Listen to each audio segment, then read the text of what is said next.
Fala aí, Renato. Tudo bem? Tudo bom? E aí, pessoal? Boa, bom te ver. Depois do nosso encontro em Patinga, né? Eu estava relembrando quando a gente se conheceu. É isso aí. Essas loucuras de vida de palestrante. Muito bom.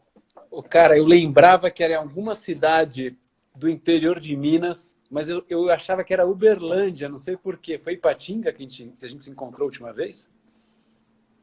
Eu acho que foi. Eu ainda lembro, a gente foi para Governador Valadares fazer palestra.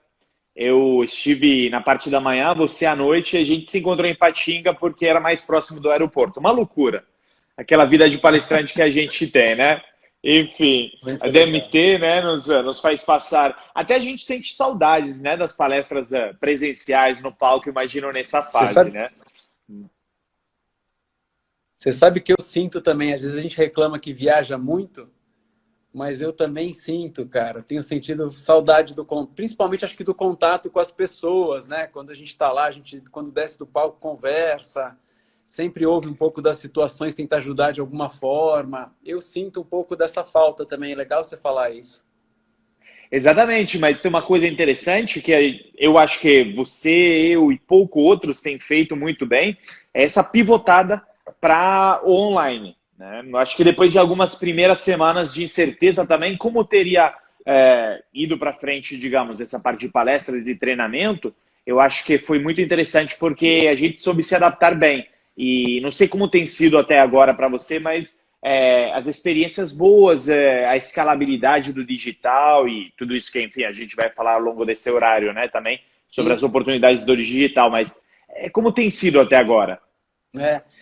Eu acho que é o que você falou. Teve um primeiro momento assim de paralisia, né? De uma sensação de, Sim. né, o que que vai acontecer? E depois, pouco a pouco, as coisas vão se adaptando. Então, eu já fiz alguns projetos para algumas empresas, fiz mentoria, fiz palestra online, estou começando a fazer. Agora as empresas têm pedido live também, né? Então está tendo live corporativa. Para mim, o que está muito forte é a história das mentorias, né? Coletivas, assim, reunir grupos e fazer papos direcionados, assim. É Não sei o legal, que né? você tem visto. O curioso é, a gente tem que aplicar o que a gente prega, né? A gente está pedindo para todo mundo para o digital, e pivotar e se adaptar, a gente tem que fazer o mesmo, né?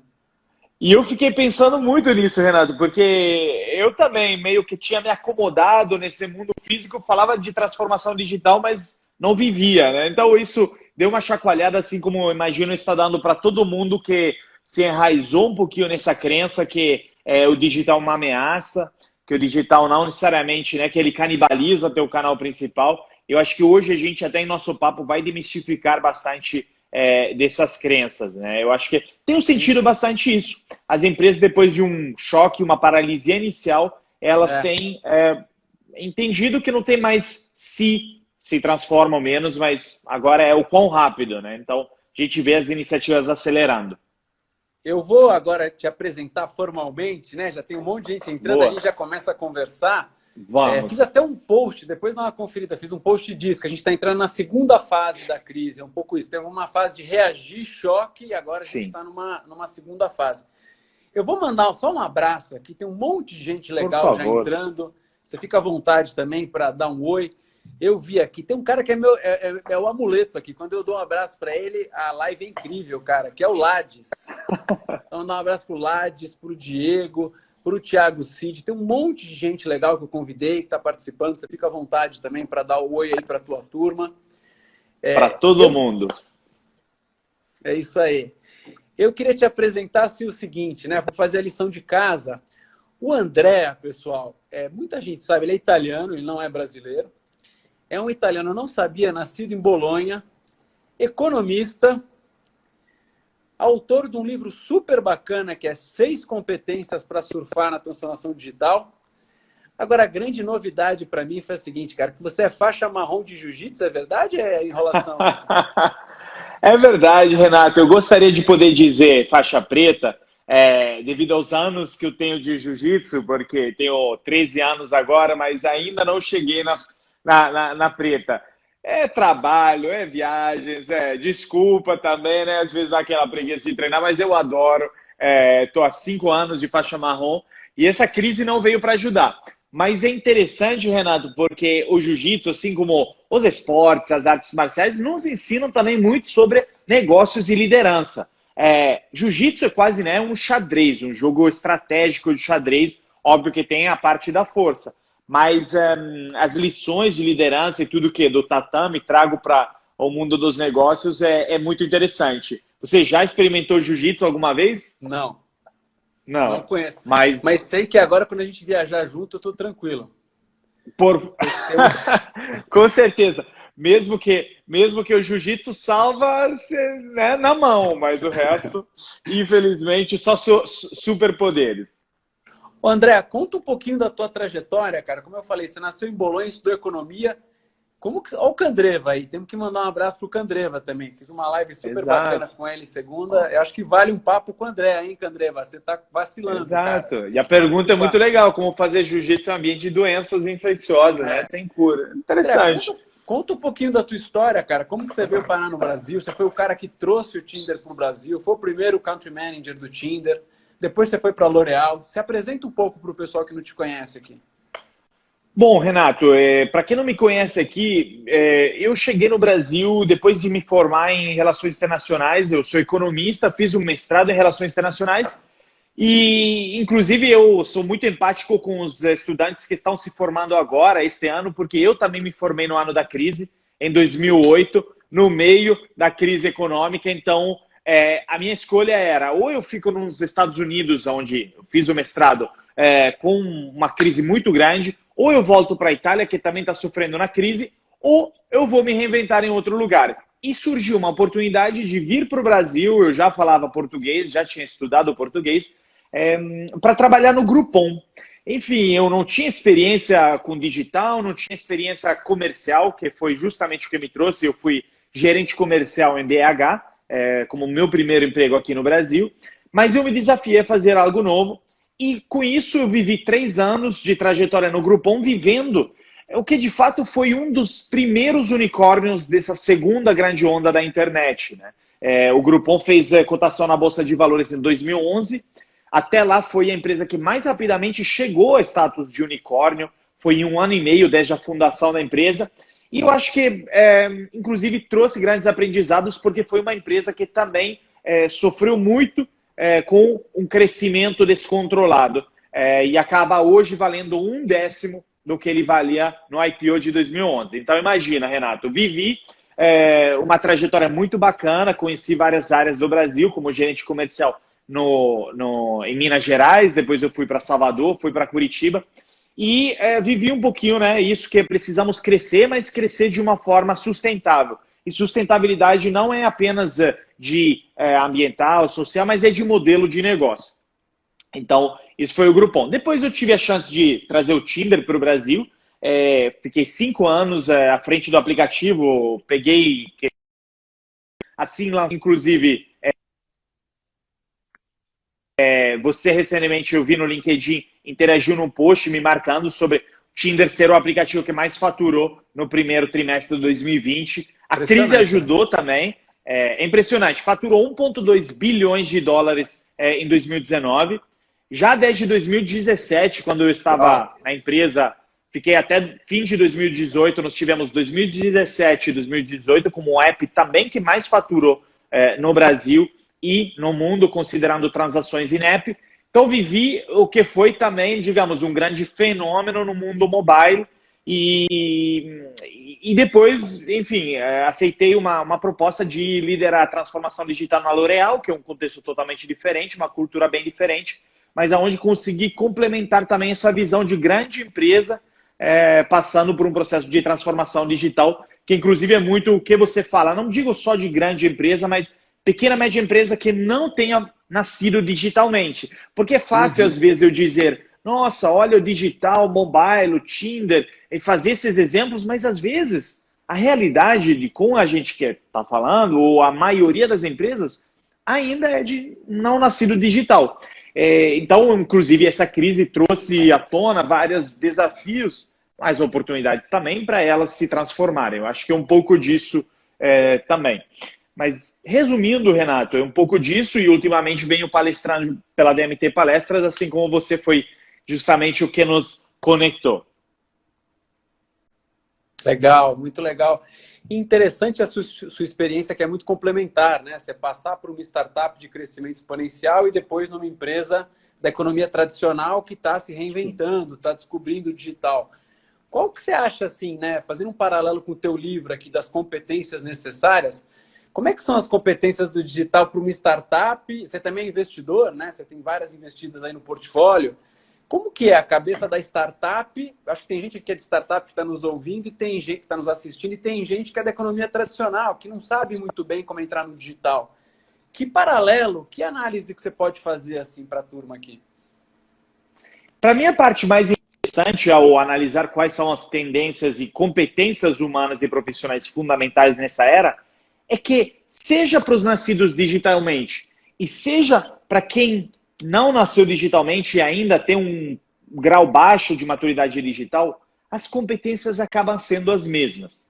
Agora, é como você chega lá que é diferente e o quanto mais você está próximo da maturidade em cada uma delas. Mas quando a gente pensa em, por exemplo, ser mais flexível e adaptável e reagir melhor às mudanças e não ser apenas aquele especialista do setor que já sabe das coisas, acredita que sabe das coisas, e lidera, né, por isso, concordamos que seja no digital e no tradicional a gente já tem que abrir mão dessa crença e virar mais adaptável, reagir melhor à mudança.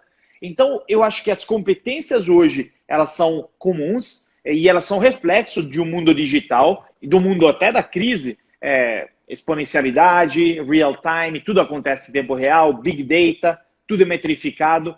Então, a gente notar que a partir disso, nosso comportamento precisa mudar. Eu não sei o que você tem sentido, imagino que você vê vários graus de maturidade digital nas empresas nas quais você trabalha, dá consultoria também através da Orgânica, mas você nota, digamos, que talvez tudo aponte a um novo estilo de liderança, um novo estilo de profissional, seja que é nascido digitalmente ou menos? O que eu sinto, assim, que aquelas empresas que já tinham o mindset digital ou o mindset das startups, como a gente fala, elas acabam tendo uma vantagem competitiva, né? Eu brinco o seguinte, André, não sei se você concorda, eu brinco o seguinte, a startup, ela vive num cenário de escassez permanente, cara. Sempre é crise, né? Ela sempre tem pouco dinheiro, poucos recursos, já está acostumada. Então, ela está mais habituada a lidar com isso. Então, eu acho que quando a gente escreveu o Mude ou Morra, né, eu e o Rony Cunha Bueno está aqui prestigiando aqui o nosso papo, quando a gente escreveu o Mude ou Morra em 2018, a provocação era: o modelo startup venceu. Você precisa entender como esses caras fazem a gestão do seu negócio e aplicar isso na sua empresa, qualquer que seja o seu tamanho.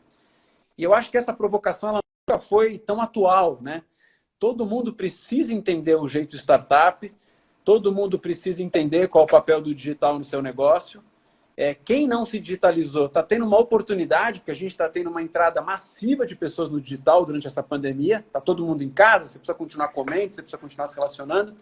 Então está acontecendo uma transformação digital na marra, né? Então as empresas estão tendo essa oportunidade. Quem não fez a lição de casa vai ter que fazer. Não dá mais para fazer gambiarra digital, cara. Vai ter que investir, vai ter que entender que esse negócio veio para ficar, né? E tem mais uma coisa interessante, Renato, você mencionou, muitas vezes as grandes empresas então acham que apenas então fazer um hackathon ou abrir um centro de inovação seja suficiente, mas o grande ponto é que para absorver verdadeiramente os processos das empresas digitais, o mindset digital, você, empresa tradicional, primeiro precisa aprender a trabalhar como uma startup para poder trabalhar com as startups. A gente vê de frequente experimentos feitos, inclusive às vezes apenas para ganhar uma manchete na imprensa ou para poder internamente dizer, olha como nos estamos transformando. Eu tenho vivido também um pouco disso e posso dizer que a transformação, ela, de novo, ela parte do mindset. O mindset da escassez da startup nem sempre é comum em uma empresa, vamos supor, do setor farmacêutico. Mas o setor farmacêutico, os setores com grandes barreiras à entrada, estão vendo elas caírem. Ainda mais no momento da crise, onde eu estava vendo a competição acirrada para uma vacina, tem já mais de 100 experimentos e triagens clínicas em andamento e nunca se viu uma corrida tão exasperadas para isso. Então, qual o papel, né, da digitalização nisso e como ela pode transformar os mercados? Tem esse meme que você deve ter recebido também nos grupos de WhatsApp, que não é o presidente, não é o CEO, não é o CIO, diretor digital, o maior propagador da transformação digital, mas é o Covid, né? Eu não sei qual a sua impressão, mas deve ter notado muito isso. Sim, eu acho que é uma grande verdade, né? O que eu sinto assim é isso. As pessoas, por estarem confinadas em casa, têm uma maior adoção a ferramentas digitais, passam a comprar online, passam a usar ferramentas para conversar com a família, para fazer reunião, acompanham lives. Então, elas começaram a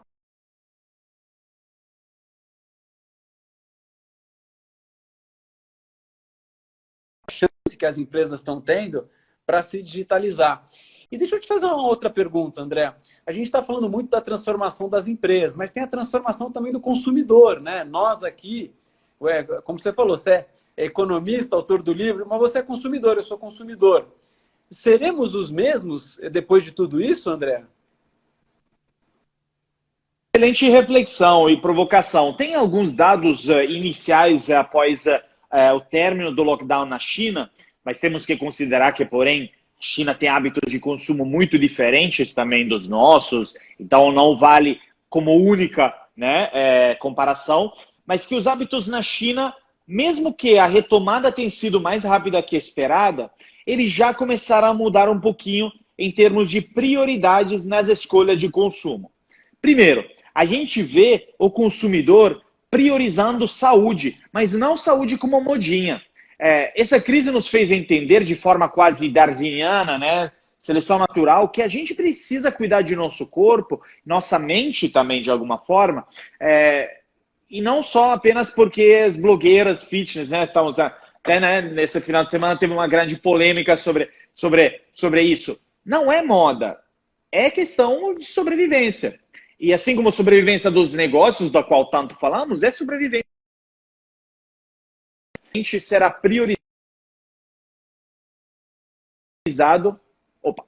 priorizada mais uma salubridade nas escolhas de consumo, para a saúde física, saúde mental. Segundo, acredito muito que será na transparência. Eu acho que chegamos num pico de informação, digamos, uma saturação de informação, inclusive até fomentada pelo Covid, a disseminação de fake news, que faz com que não tem mais as empresas se esconderem atrás de campanhas de marketing e depois não fazendo o que elas pregam. Eu acho que transparência será um fator predominante. E eu acho que o último grande ponto que eu acho importante é gratificação instantânea.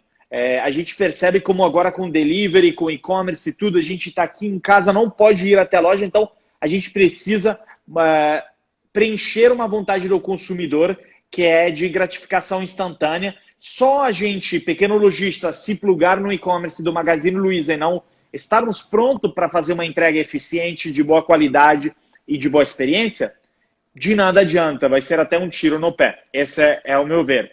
Então, não sei o que você tem sentido, Renato. É aí que eu não sei.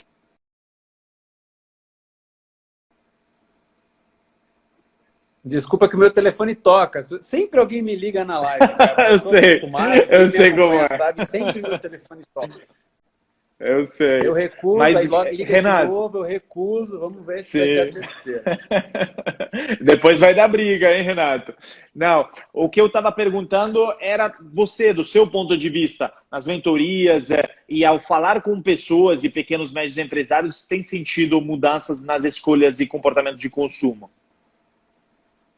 Muito, muito. Eu acho que tem um né? raciocínio muito parecido com esse que você fez. Eu acho que eu estou muito de acordo com essa linha. Eu só acrescentaria um tema que eu acho que é bem relevante, que é o seguinte. Eu vejo as pessoas um pouco buscando ou imaginando que a gente vai voltar a ter a vida como a gente tinha antes. Né? Então eu converso Sim. com os clientes, com empreendedores, com as pessoas, e me falam assim, não, quando baixar a quarentena vai tudo voltar ao normal. Né? E a provocação que eu queria fazer não vai voltar ao normal.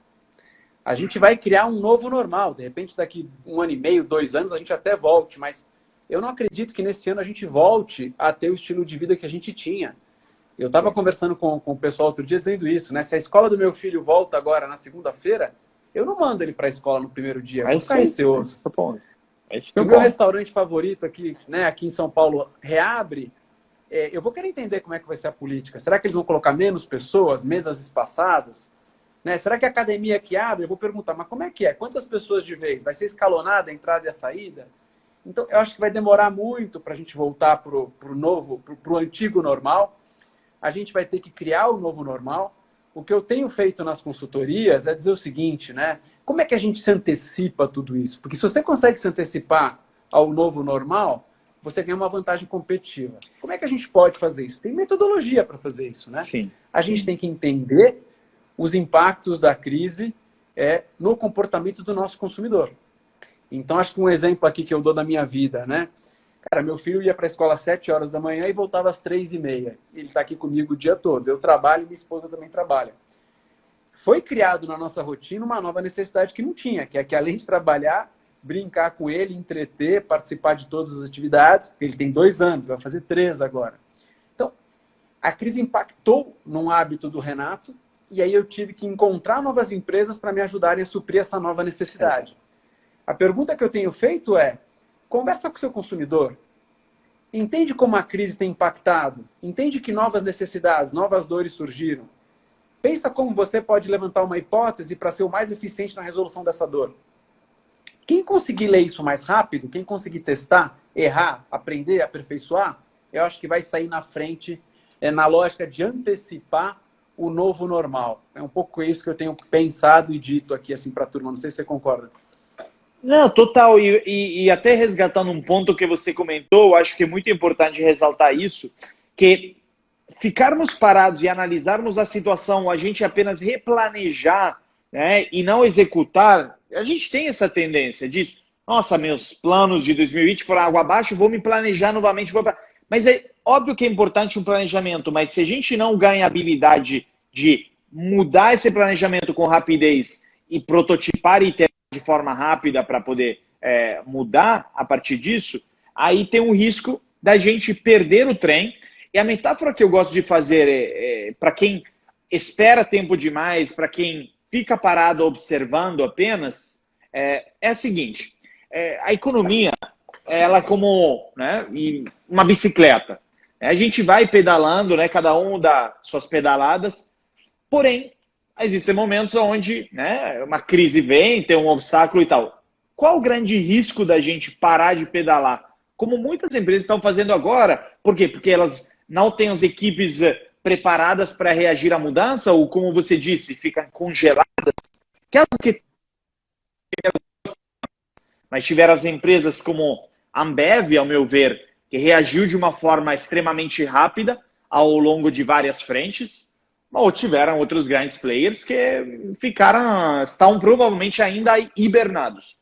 Então, voltando à metáfora da bicicleta, o que acontece numa bicicleta quando a gente para de pedalar? A retomada é mais dura.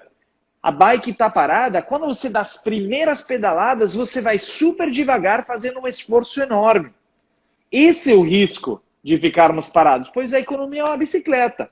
A direção da economia é o conjunto de quem pedala, pois é a economia do país, mas a empresa é, de fato, a tua bicicleta individual. Você, como líder, se para de pedalar, você vai sofrer muitas consequências depois. E eu acho que muitas vezes a gente tem essa percepção de vai ficar tudo bem. Óbvio que o otimismo é importante, vai ficar bem sim, mas o fato de ficar bem não significa que vai ficar igual e que a gente possa se manter igual. Acho que são duas coisas diferentes. Então, eu acho que, Renato, não sei, digamos, se você acha que, por exemplo, tem perfil de empresa que tem sabido reagir melhor a essa crise, e se sim, quais são as características dessas empresas? Ótima pergunta. Acho que a gente volta um pouco para aquela lógica da cabeça de startup, do mindset de startup, né? Para mim, as empresas que estão conseguindo reagir bem são as empresas que conseguiram internalizar essa dinâmica. O que é o tradicional, a economia tradicional?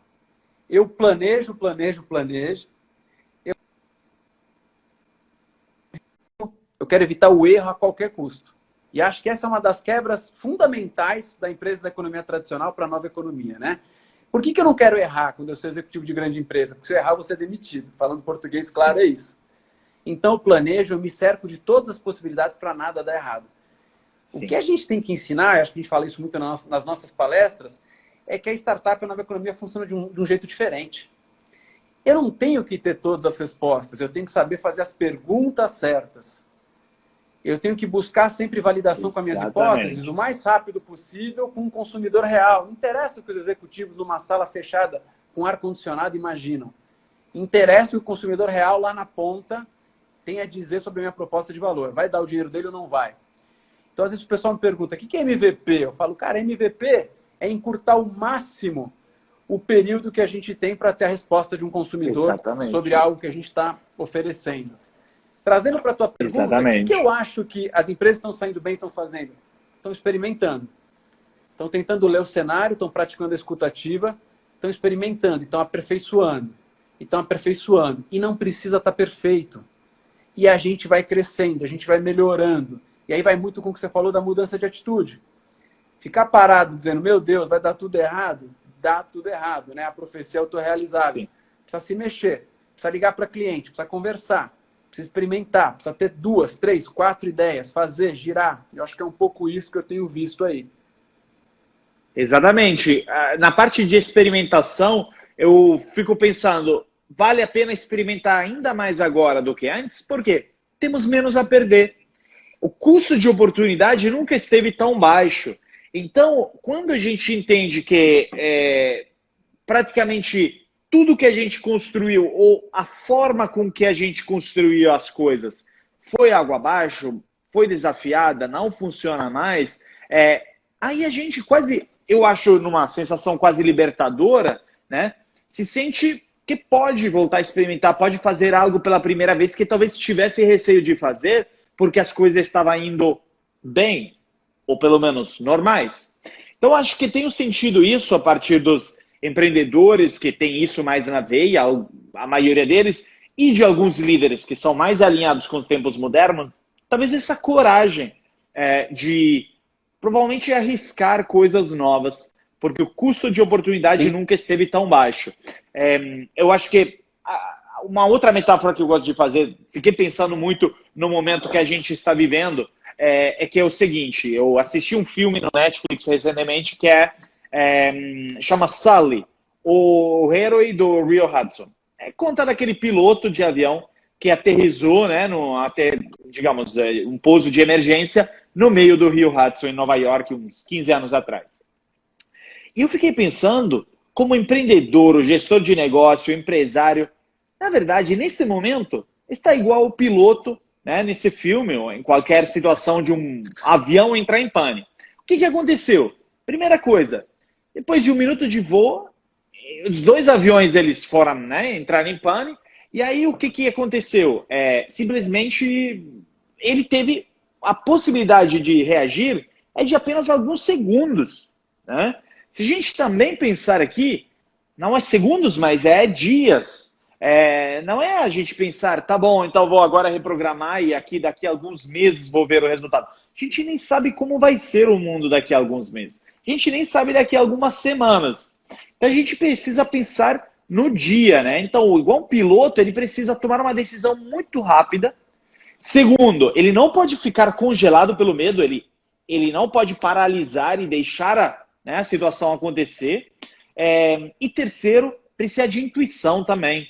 Muitas vezes a gente navega num mundo de informação completa, a gente se apega a ter controle das informações, mas estamos em um mundo imprevisível onde a gente precisa voltar com a intuição. E para mim, quem resume essa mentalidade melhor, da necessidade da gente tomar decisões rápidas, intuitivas e ativas, é o Jeff Bezos, fundador da Amazon, quando ele fala da mentalidade do dia 1. Ele fala que todo dia na Amazon é dia 1. É o primeiro dia da Amazon. Por quê? Porque todo dia é um novo dia, não sabemos o que vai acontecer, e se a gente fica na mentalidade do dia 2, do dia 100, do dia 1000, que é um pouco a mentalidade da gente já acreditar que sabe das coisas, já está preparado para as coisas, a gente perde aquele espírito empreendedorial que a gente precisa em grandes organizações.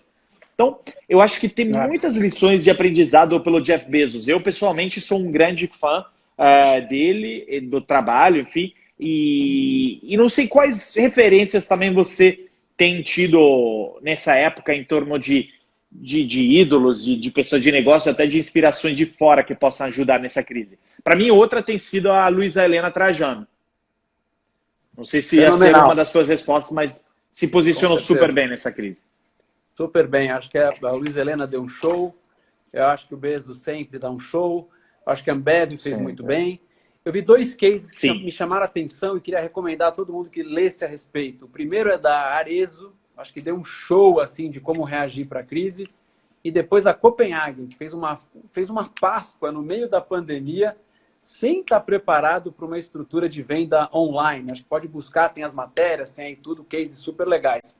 E você falou do Bezos, legal. Né? Tem uma frase do Bezos que eu adoro, que também acho que tem muito a ver com o momento, que ele fala o seguinte: a gente tem que estar preparado para tomar decisão com 70% mais ou menos das informações disponíveis, né? Porque se a gente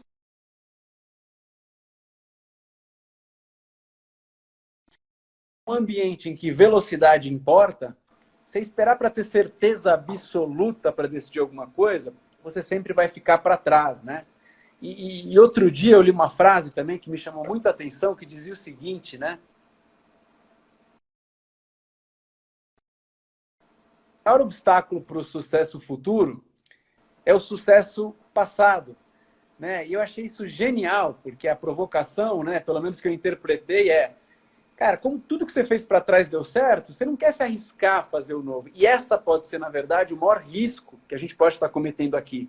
Então, fazendo um paralelo com a minha carreira, com a tua, quando o Renato saiu da Netshoes, quando o André decidiu sair da L'Oréal, do Tinder, a gente podia se apegar ao sucesso passado. Era mais fácil ficar lá, né? Puta, tô bem, ganho bem, tenho 2 entrevistas, tenho status, tal.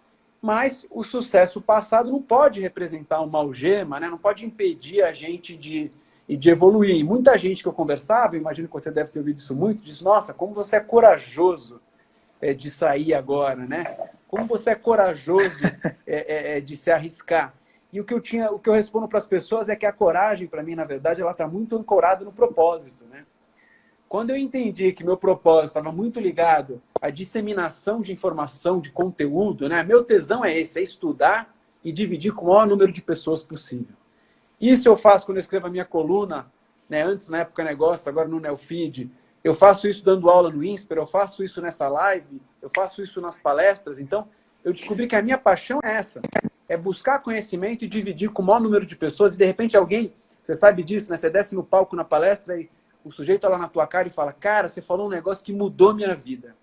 Eu vou fazer um negócio na minha empresa amanhã que vai ser exatamente como isso. Para mim, cara, eu ganho o dia, assim, né? Então, quando eu descobri o que era o meu propósito, ficou mais fácil pivotar, né? Usando o termo das startups. E é um pouco do que a gente tem falado na crise também. Você pode pivotar? Pode, desde que tenha alinhado com o seu propósito, né? Você não vai fazer uma coisa que não tenha nada a ver com o que você acredita, que a chance de você ser bem-sucedido é muito menor, né? Com certeza, Renato. Eu acho que você já mencionou em um tema que é super importante, o do propósito, e eu acho que ele diferencia as empresas e as reações delas dentro dessa crise como verdadeiras ou menos. Por exemplo, a gente percebe como a consistência das ações de determinadas empresas à frente de várias iniciativas. Para mim, de novo, trago o exemplo da Magazine Luiza, que inclusive é muito interessante para quem aqui é micro, pequeno empreendedor que nos está acompanhando. É uma consistência ao longo de várias frentes, na parte de comunicação, mas também na agilidade que eles tiveram a oferecer uma solução para o pequeno lojista e varejista poder se plugar e revender através do e-commerce. O que isso me fez pensar? Isso é o resultado não é, digamos, apenas agora, mas de uma coerência com um propósito que vem ao longo de muito tempo. Mas o que eles souberam fazer, a Magalu, é não se apegar ao sucesso passado para definir o sucesso futuro. Por quê? Porque eles completamente reinventaram a própria companhia. eles, enquanto eles eram bem-sucedidos, de fato, eles mudaram totalmente a estrutura das lojas deles para, de fato, implementar a omnicanalidade, a retirada dos produtos na loja. As lojas eram um fator de sucesso do Magalu, a capilaridade delas. E eles fizeram de sucesso, eles meio que canibalizaram isso, reduziram o espaço da loja para fazer estoque para o e-commerce avançado. Então, eu acho isso extraordinário. Eu acho que isso nos faz pensar que quando você tem coerência com o propósito, mas acha novos caminhos de você gerar valor para o cliente, porque a pergunta acaba sendo, Renato, se a gente está mudando, a gente, quero dizer, quem nos acompanha, fique pensando, você está mudando na mesma rapidez que o mundo está mudando? Ou na mesma rapidez que o cliente está mudando? Porque se não, significa que a gente vai ficar para trás, é matemática. Então, se a taxa, simplesmente a gente não vai acompanhar. E a gente sabe que o cliente está mudando seus comportamentos de forma muito rápida. Então, aí é onde a gente precisa se perguntar, tá bom, se a gratificação é instantânea, porque o iFood, o Rappi está educando o cliente a receber as coisas praticamente em tempo real, do que adianta eu estar plugado no e-commerce se eu não tenho uma estrutura para, de fato, mandar o meu produto pelo menos no mesmo dia? Tem muito pequeno lojista que não está preparado para isso e chega o pedido pela plataforma do Magalu ou tenta lançar um site meio assim e acaba garantindo uma má experiência do usuário. Eu acho que a experiência também é outro tema fundamental que digamos, decide as decisões de consumo do cliente. Não sei se você tem sentido um pouco disso. Sem dúvida, ainda mais agora, né? E tem muitas empresas, como você falou, ou que não estão preparadas ou que não estavam preparadas para o volume que elas estão tendo de demanda, né? E aí é claro que a gente começa a ter experiências que estão muito diferentes do que estavam sendo prometidas ou do que a gente esperava, né? André, eu queria começar a ler algumas perguntas que o pessoal tem feito, que aí a gente vai incentivando aqui a participação. Estou rolando aqui, a primeira que eu estou vendo aqui é coincidência, cara, do Lades aqui, né? Que é o Lades lá, ele pergunta o seguinte: vocês sentem que no digital estou alcançando uma audiência maior do que nas palestras presenciais? Eu começo e te passo que eu vou procurar a próxima aqui. A minha sensação, Lades, é a seguinte: normalmente num mês, assim, nessa época do ano eu estaria fazendo 2 ou 3 palestras, né? Acho que a primeira questão aqui eu tenho quase que um potencial infinito. Eu posso fazer conversas, lives, produção de conteúdo todos os dias, várias vezes ao dia. Então isso acaba fazendo com que eu impacte um número muito maior de pessoas. O André fez um post chamando aqui para essa conversa no LinkedIn e eu vi lá que teve, sei lá, quase 80 likes, deve ter tido umas 3 mil pessoas impactadas. Então, eu acho que, Lades, a gente está aprendendo esse novo canal. A gente já fazia a comunicação, mas a gente não fazia a entrega da palestra online. E a gente está aprendendo, né? Acho que o que eu tenho feito é pegar os conteúdos de palestra e eventualmente fatiar, né? Eu vou dando ele em pedacinhos. Eu falo de um conceito aqui, eu falo de outro em outro post. Mas sim, acho que estamos impactando muito mais gente. E para mim o mais legal tem muito mais feedback imediato. Gostei, não gostei, tenho dúvida, pergunta. O que você está sentindo, André? Vou procurando uma outra aqui. Para mim, Renato, esse é o grande fator-chave das palestras online. Confesso que eu acho que elas, em termos de inspiração ou, enfim, de experiência para quem assiste, perdem um pouco a respeito de uma palestra física. Isso é óbvio. Mas a grande vantagem dela é que, seja para as empresas, seja para o palestrante, é de impactar mais pessoas. Eu tive experiência com o Grupo Ânima Educação, que é o dono da HSM, da UNA, BH, de várias faculdades ao Brasil, de inaugurar a aula o ano de pós-graduação deles e foram 7 mil alunos. Nunca teria conseguido impactar 7 mil pessoas na mesma palestra se não fosse pelo digital. Provavelmente um evento bem menor teria custado muito mais para o organizador do evento, para o grupo, né, Ânima, e isso eu acabo vendo repetidamente nas empresas também. Com a Oi fizemos isso, então, enquanto no passado teria palestrado apenas para um time da Oi, então, não sei, algumas centenas de pessoas, alcançamos 2 mil e pouco. Então, sim, eu acho que a grande vantagem do digital é essa, enquanto temos que admitir, eu acho que a gente perde um pouquinho a experiência final, a entrega final. Até para o palestrante, não sei como você tem sentido, né? Eu me sinto um pouco mais Concordo. travado, enquanto no palco você pode andar, pode... Mas faz parte também, né, do processo de adaptação. Eu sinto muita falta da reação das pessoas, né? Você conta uma coisa, o pessoal dá uma risada, ou o pessoal concorda com a cabeça, e você não tem nenhum feedback imediato, parece que você está falando sozinho. É um negócio meio esquizofrênico, assim, né? É verdade. Vamos ver. Tem uma outra pergunta legal aqui também. Perguntas.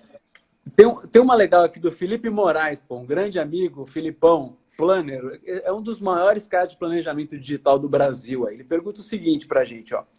Como convencer a alta gestão, o C-Level, a entrar na transformação digital? Cara, eu começaria te respondendo o seguinte, Felipe. Normalmente, cara, as empresas que nos procuram, eu te diria assim, um percentual muito alto, as empresas que nos procuram para fazer um projeto desse, elas nos procuram motivadas pela dor, tá? Ninguém chega lá, tá tudo incrível, estou faturando cada vez mais e quero passar. Porque a transformação digital ela não é prazerosa, é um processo que é difícil, a gente tem que mudar o jeito que as pessoas trabalham, eventualmente muitas pessoas não conseguem acompanhar e ficam pelo caminho. Então, para mim, assim, o maior motivador, normalmente quando as empresas me procuram para falar desse assunto, é sempre assim, está surgindo uma startup e está me incomodando ou roubando meu espaço, o meu concorrente já está fazendo isso. Então, acho que as empresas são muito movidas pela dor ou pela ambição, né? Mas a entrada na transformação digital, eu sinto que ela é muito movida pela dor. André, não sei o que você acha. Eu concordo total, Renato. E eu acho que talvez aí onde as empresas possam melhorar. Ou seja, a gente apenas reagir, implementar a transformação digital quando as coisas não estão indo bem, significa que você está atrasado. Porque as coisas não estão indo bem, significa que você esperou demais. Você precisa implementar a transformação digital quando as coisas estão indo. Porque aí você ainda está no timing. Então, eu acho que esse é um grande ponto. E eu acho que esse é o grande erro, um dos grandes erros das lideranças. E também, assim, muitas vezes é teimosia, crenças antigas que fazem com que não queiram implementar. Então, concordamos que existe um grande desafio de resistência das lideranças à transformação digital. Então, Felipe, para algumas dicas e coisas. Primeiro, é uma transformação cultural. Então, até no ato prático, né, eu chamo isso de esvaziar a mente, mas o líder precisa se reformatar. E um jeito muito interessante no ato prático que eu tenho experimentado na L'Oréal e em outras empresas, enfim, fazendo workshops, é a mentoria reversa. Normalmente sempre pegamos o líder dando mentoria para os jovens aprendizes, os jovens talentos e estagiários. Pega o estagiário, dá uma mentoria para o C-Level. E você vai se surpreender. O C-Level sai dali sabendo usar o TikTok, entendendo sobre geração Z, entendendo sobre YouTube. Né? E, às vezes, a decisão de consumo das novas gerações está toda lá. Enquanto a gente acha que ainda estamos com campanha de marketing, estou fazendo o exemplo do marketing, por exemplo, mas de outras várias coisas. Então, quando a gente transforma culturalmente e mostra que, primeiro, o cliente mudou e está pedindo isso, você já obtém um pouco mais o interesse da liderança. E o segundo grande ponto, eu acho que é mostrar, através de cases de outros, de também conversas e tal, que a transformação, ela, de fato, traz resultados no médio e longo prazo.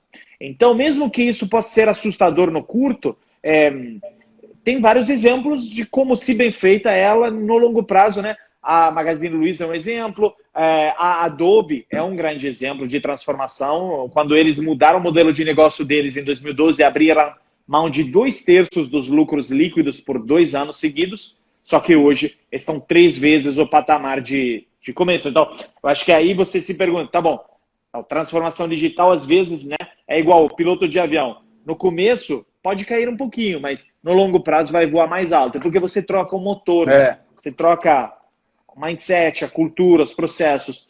Então, acho que tem algumas formas. Não é fácil. Tem muito líder resistente. Não é. E é o que você falou, às vezes é um passo para trás para dar 2 para frente, que foi o caso além da Adobe e da IBM, né? Tem uma pergunta que eu gostei muito aqui, que é o seguinte: as startups estão prontas para um momento de escassez em que VCs e PIs estão pisando no freio? Eu vou responder o seguinte, a gente, né, o André é investidor, a gente também tem um fundo aqui que investe em startups, eu também invisto em algumas outras aqui na física.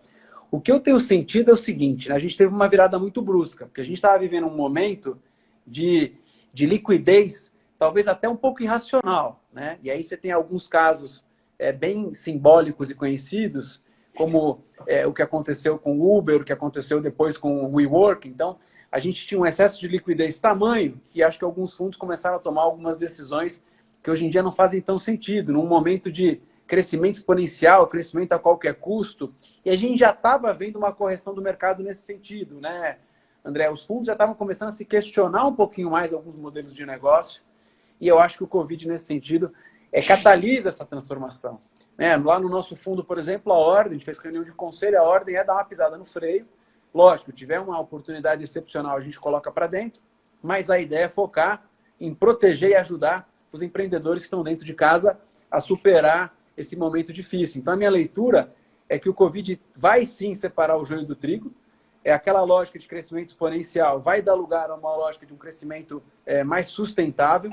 A gente começar a olhar mais as empresas, não é crescer tudo agora, é crescer um pouco e crescer sempre. E eu acho que o último ponto que eu colocaria é a gente não confundir, tem muita gente que confunde uma lógica de queima de caixa e aquisição, e dizer, pô, esse negócio não tem que fazer mais. Eu acho que sim, muitas startups, em determinados momentos de maturidade, elas vão operar com queima de caixa e elas vão acelerar, principalmente quando elas têm um modelo disruptivo. Isso vai fazer parte do processo. O que não pode é fazer isso para sempre. Em algum momento, a gente precisa começar a gerar caixa. Em algum momento, o Unit Economics precisa fechar. Então, eu acho que a lógica faz sentido, mas não pode ser para sempre. Acho que é um pouco essa minha... Joguei um monte de ideias aqui. Queria te ouvir também, André. Não, perfeito, Renato. Eu concordo nisso e tenho até sentido isso da maioria dos fundos, porque estamos em conversas para levantar um round com uma das startups que eu sou investidor, e com certeza todas estão focadas em proteger as startups do próprio portfólio. Mas eu acho que tem uma belíssima oportunidade assim que a gente sair da incerteza da crise, porque tem uma conjuntura de dois fatores que fazem com que eu acho que, inclusive, a gente vai ver muito mais investimento logo após a crise. Talvez conjuntura de três fatores, mas o primeiro é que as taxas de juros nunca estiveram tão baixas. Estava lendo até hoje um relatório da Boston Consulting Group, que a partir de uma análise que eles fizeram, que são as taxas de juros mais baixas dos últimos 5.000 anos. Eu falei, como 5.000? Eles foram atrás e calcularam a taxa de juros dos empréstimos na antiga Roma e tal. Achei super interessante, mas as taxas de juros estão super baixas. Isso faz com que, primeiro, investimento seguro não rende mais quase nada. Então, vai ter um olhar mais arriscado, né, para isso. E segundo, também eles podem fazer operações mais alavancadas. E o segundo fator, pelo menos importante, que eu acho, é que aqui, particularmente no Private Equity, mas essa mesma análise do Boston Consulting Group estava mostrando que tem mais caixa, tem, na verdade, 2 vezes mais caixa nos Private Equity hoje do que em 2009. Então, na última década, dobrou a caixa dos Private Equity no mundo. Então, tem muito caixa. E eu acho que a gente não pode exagerar, porque senão, então acontecerá provavelmente uma retomada dos investimentos depois, devido à conjuntura desses fatores, mas também nós não podemos cair novamente numa situação onde a gente viu Uber e outros devido, por exemplo, acho eu muito a taxa de juros negativas no Japão fizeram a SoftBank inundar o mundo de liquidez. Eu acho que isso não foi sustentável também. A gente precisa tomar certos cuidados também na retomada para que isso não vire o excesso. Hoje em dia está muito retrato, mas depois não precisamos inundar, porque senão a gente gera mais uma bolha. Muito bom, cara. Pessoal, vão mandando aí mais perguntas. Eu vou lendo aqui, fazendo pro André. André, deixa eu te fazer uma outra questão, enquanto não vem mais nenhuma pergunta nova. Você, na tua vida, você já teve um mentor? Alguém que te ajudou em momentos aí de tomada de decisões relevantes ou não? Como é que você enxerga isso? Olha, Renato, uma pessoa, talvez não, eu sempre fiquei muito refletindo nisso. eu sempre me inspirei muito no meu pai. O meu pai, ele é um empreendedor que ele fundou uma empresa química que hoje virou multinacional, chama Italmet Chemicals, lá na Itália, e sempre me inspirei nele, mas também ele tem um estilo de liderança bem tradicional, que inclusive é interessante para se confrontar. Então, acho que talvez como pessoa seja esse, mesmo que não o acompanhe tanto na parte de mentoria. Mas eu acho que, para mim, os grandes mentores, muitas vezes, estão impressos nas páginas de livros, estão nos podcasts. É óbvio que ter um mentor que te acompanhe ao longo da vida é sempre muito importante.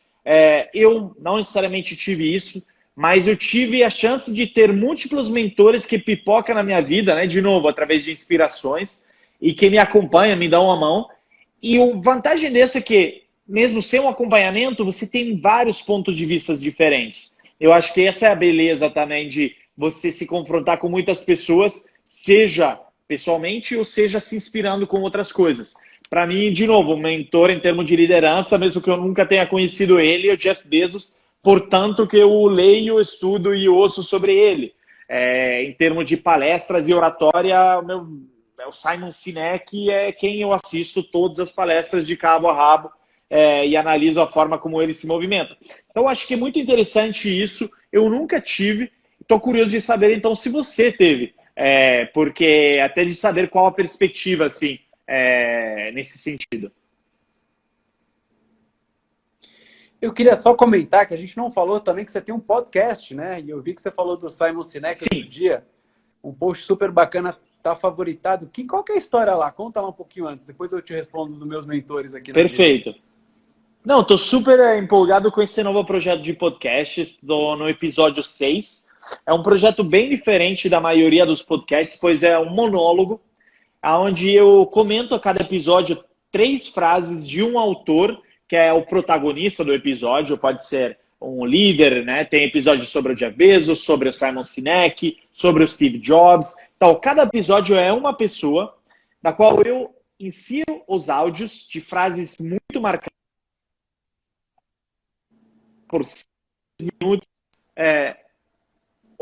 comentando sobre o que essa pessoa quis dizer com essas frases, trago vários cases, exemplos, referências.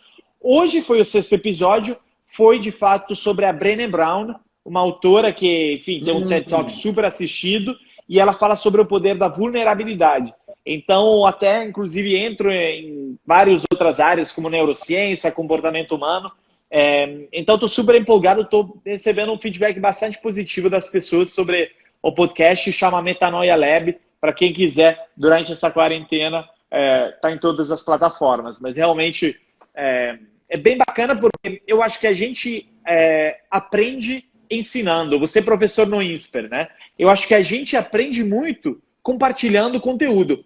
Porque se você se coloca o objetivo de dar uma aula sobre um determinado tema, e às vezes você se sente ainda um pouco inseguro, incompleto, pessoas como a gente vai aprofundar tanto e estudar tanto que viramos especialistas no tema para poder compartilhar esse conhecimento. Então, acho que a melhor forma da gente aprender é ensinando para os outros. Eu não tenho a menor dúvida disso. Para mim, o mais rico sempre é a troca. Sempre vai ter alguém na sala de aula, na palestra, na mentoria coletiva ou na individual, que vai te fazer uma pergunta que você não tinha imaginado, que vai trazer um ponto de vista que você nunca tinha pensado. E por mais que você estude, tenha um roteiro, tal, eu gosto de brincar com esse improviso ali, né? O inesperado que sempre aparece, né? Numa live como essa, a gente está falando de daqui a pouco a gente vai para lá, volta. Exato. Para mim, a riqueza sempre está na troca, e acho que a gente tem a postura aí do aprendiz, né? Sempre está entendendo que numa conversa que às vezes que você não espera nada, é onde você tem um super ganho aí de um conselho, uma sabedoria. Eu tenho feito um exercício, André, que é de ligar para várias pessoas durante essa quarentena, né? Primeiro porque eu acho que é uma coisa humana, carinhosa, de perguntar como as pessoas estão. E depois sempre a pessoa fala um negócio e você fala, caramba, era para eu ter ligado para essa pessoa, era para eu ter ouvido isso. Sempre tem então acho isso. que é uma dica boba, mas que eu acho que é legal. Liga para uma pessoa por dia, me conta o que você aprendeu daqui uma semana, assim, sabe? Sempre tem um insight, eu escuto uma coisa aqui, depois eu converso com outra, eu pego o conselho que eu ganhei, dou e falo, esse conselho não era para mim, era dessa pessoa para essa, eu só estou fazendo a ponte, né? Então você vai... Bem Eu acho que legal essa ideia isso. de circular, de ouvir, de interagir é muito, muito rica, né? Eu sou fã. Te respondendo da Ainda história dos mais, mentores, Renato, né? Eu também... Fala. não, ainda mais nesse momento onde todos o único que queremos é receber a ligação de alguém, né? Porque é um momento que estamos todos mais sozinhos em casa. Eu vejo até com as equipes, elas ficam ansiosas para a reunião da semana. Era algo que elas odiavam, a reunião de resultado. Mas agora todo mundo está no horário, conectado, passa da hora. Então, é bem legal o que você disse. Vou começar a fazer, porque eu também sou daquele que, né, aqui a gente gosta desse contato humano, então a gente não pode perdê-lo. É. O Ivan comentou aqui a volta do telefonar, né? Eu tenho 40 anos, a geração mais nova parece que tem uma ojeriza ao telefone, né? Não pode ligar, é quase crime, é pior do que xingar. Então, ligação tem mais valor ainda, entendeu? Vou até dar a dica, amanhã é meu aniversário. Amanhã é meu aniversário. E quando as pessoas me ligam, eu fico muito feliz, cara, no dia do meu aniversário. Vamos inundar, Renato.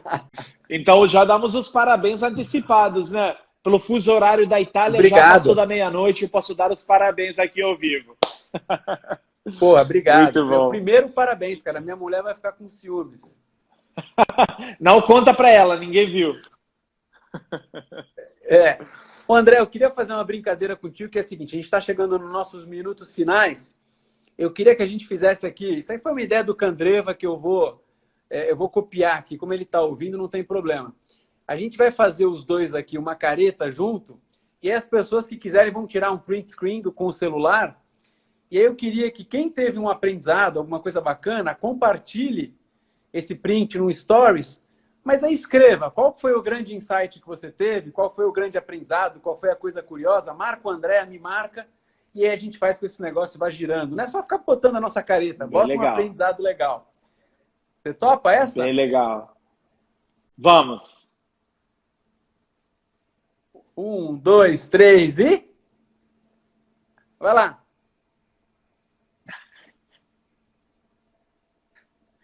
Quem pegou, pegou. Boa. Quem não pegou, perdeu essa. André, a gente está terminando, cara. Queria deixar aberto para você, te agradecer muito aqui por ter aceito o meu convite. Eu acho que a gente se encontra muito, mas a gente conversa pouco. A grande verdade é que eu acho que a gente nunca tinha conversado uma hora corrida assim. Então, puta, foi um prazer presente. Enorme. Muito obrigado. Prazer eu queria mesmo. deixar para você fazer suas considerações finais. Sou teu fã, leio tudo que você escreve. Obrigado de novo pelo teu tempo e agradecer muito quem acompanhou aqui. Quem acompanhou um pedacinho, quem acompanhou mais, vai ficar disponível ali nos meus stories por 24 horas. Você tem 1 minuto e 50 para tuas considerações finais. Aí depois a gente vai ser catapultado. É bem rápido, Renato. Eu acho que eu quero passar uma mensagem de que tem essa frase que a gente diz em momento de crise, que cada crise traz oportunidades. E ela é verdadeira em parte. A verdadeira versão dessa frase que eu tenho entendido ser considerada é a seguinte: tem oportunidade só para quem sabe reagir à crise de forma proporcional. Tem a terceira lei do Newton na física que diz que, de fato, cada ação tem uma reação proporcional a ela. É isso que a gente precisa. Uma reação proporcional à intensidade da crise que veio. E essa reação é só uma mudança tão grande quanto. Então, acho que essa é a principal coisa. Nunca foi tão urgente a gente se transformar, porque simplesmente a crise veio com uma intensidade que a gente nunca viu. Mas isso nos dá oportunidade. Então, acho que é um pouco num tom otimista que eu queria deixar essa mensagem e espero que todo mundo aqui também esteja pronto para efetuar essa transformação. Muito bom. E eu vou concluir também com uma mensagem aqui final. Ontem teve uma live muito legal da Orgânica, né, do Rony Cunha Bueno com o Murilo Gun. E eles falaram uma série de coisas bacanas, mas uma coisa que me marcou muito no discurso do Murilo a gente tem que sair mais humano dessa crise. Né? A gente, como você falou, está muito pautado